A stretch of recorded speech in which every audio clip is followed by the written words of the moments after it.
পৃথিবীর সব বাবাদের প্রতি আমার ভালোবাসা এবং শ্রদ্ধা জানিয়ে আজ আমার নিবেদন মানস কুমার ঠাকুরের কলমে আমি এক বাবা। আমি এক বাবা, হয়তো পৃথিবীর সবচেয়ে ভুল বোঝা মানুষগুলোর একজন।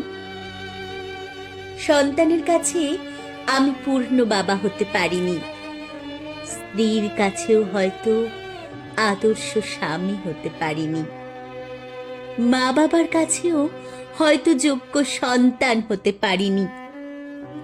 তবুও নিজেকে প্রশ্ন করেছি বারবার, উত্তরে দেখেছি আমি নিজের কথাও ভাবিনি। যখন সবাই ঘুমিয়ে আছে, আমি তখন ভবিষ্যতের চিন্তায় রাত জেগেছি। সবাই যখন নিজের স্বপ্ন দেখছে, আমি তাদের স্বপ্ন পূরণের জন্য নিজের স্বপ্নকে কবরে পাঠিয়েছি। সবার স্বপ্নের সাথে মানাতে ছেঁড়া গেঞ্জিতে ঘাম গেছে শুকিয়ে, চোখের জলও গেছে শুকিয়ে, কারণ তাদের সাধনা আছে মুখিয়ে। কিন্তু আমার মুখে হাসি ছিল, ক্লান্ত শরীরটাকে বিছানায় বসতে দিইনি, কারণ বাবারা চায় সবাই ভালো থাকুক।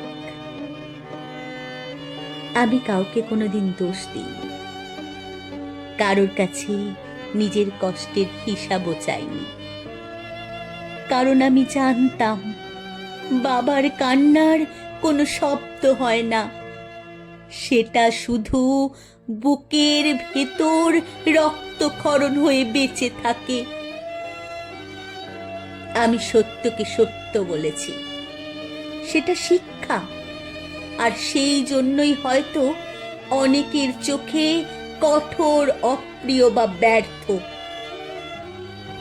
কিন্তু কেউ কি কোনোদিন জানতে চেয়েছে এই কঠোর মুখের আড়ালে কত রাত কেটেছে না খেয়ে, কত অপমান নীরবে গিলে ফেলেছি, কত স্বপ্ন নিজের হাতে ভেঙে ফেলেছি শুধু তোমাদের মুখে হাসি ফোটানোর জন্য।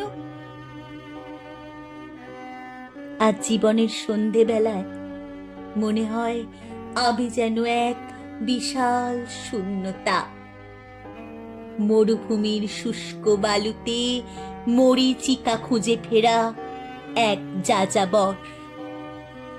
যাদের জন্য জীবন বাজি রেখেছিলাম, আজ তাদের কাছে আমি অচেনা।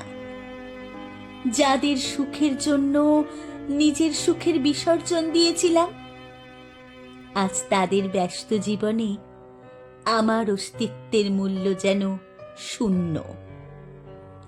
আজ মুক্ত আকাশে বাতাস খুঁজি, মনে হয় বুকের ভিতর জমে থাকা হাজারো না বলা আর্তনাদ প্রতিটি শ্বাসকে ভার করে তুলছে। তবুও আমার অভিযোগ নেই কারোর জন্য, শুধু প্রশ্ন আসে, কেন এই সংসার, কেন এই জীবন, কেন একজন বাবার ত্যাগ দায়িত্ব বলে ধরা হয়, যার ভালোবাসাকে কেউ অনুভব করে না। যদি একজন বাবার কান্নার মূল্য না থাকে, তার নিঃস্বার্থ ভালোবাসার কোনো স্বীকৃতি না থাকে, যদি তার সারা জীবনের সংগ্রাম একদিন বিস্মৃত হয়ে যায়, তবে কেন এই জীবন, কেন এই অবিরাম লড়াই? আবার এটাও বলতে পারে, হয়তো আমি নিখুঁত নই, হয়তো আমি ভুল করেছি, কিন্তু একটা সত্য আজও অটুট, বাবা কখনো নিজের জন্য বাঁচেনি। যদি কোনোদিন আমার অনুপস্থিতিতে আমার মূল্য অনুভূত হয়, তবে শুধু একবার মনে রেখো, একজন বাবা কখনো নিজের ভালো লাগার কথা বলতে পারে না। যিনি সব কিছু দিয়ে যায় নীরবে, আর একদিন হারিয়েও যায় নিঃশব্দে।